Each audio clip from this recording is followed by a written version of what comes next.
Hello there, galactic citizens, and welcome back to yours favorite Grand Moff Tarkin's video channel.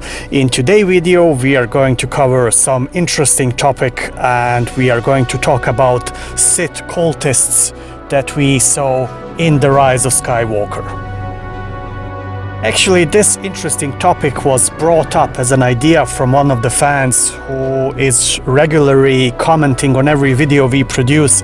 So on this occasion I want to thank this gentleman for the idea to bring the topic about Sith Eternal Cultists on board.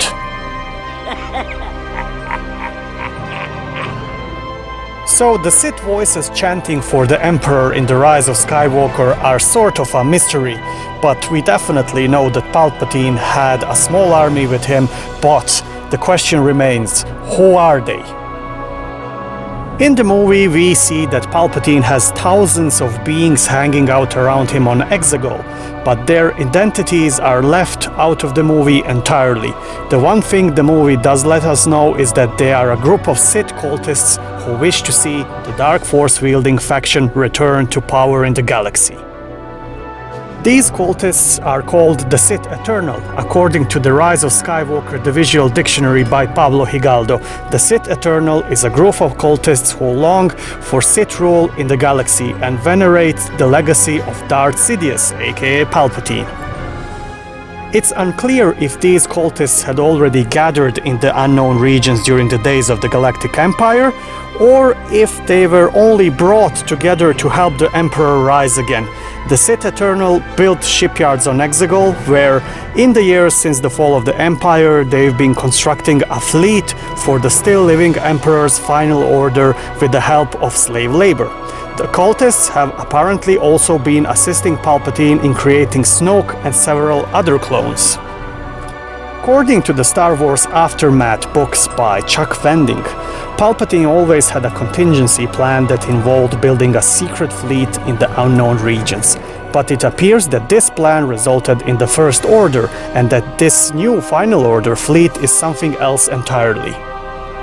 As for the mysterious crew of these ships who are only briefly glimpsed in the Rise of Skywalker, the visual dictionary by Pablo Higaldo describes them as being raised as the children of the Sith Eternal Cultists, though it doesn't specify whether they were actually the cultists' biological children.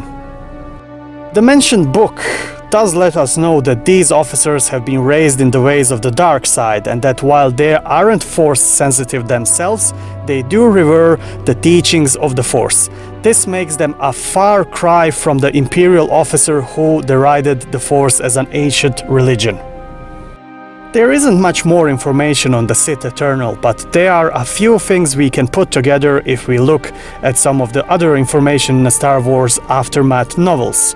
One character in the novels is a Sith cultist called Yupe Tashu. He was formerly an Imperial advisor and fairly close with the Emperor, or as close as anyone could be. While most in the Empire believed the Emperor dead after the Battle of Endor, Tashu thought differently. Palpatine lives on, he says in Empire's End Aftermath. We will find him again out there in the dark. Everything has arranged itself as our master foretold.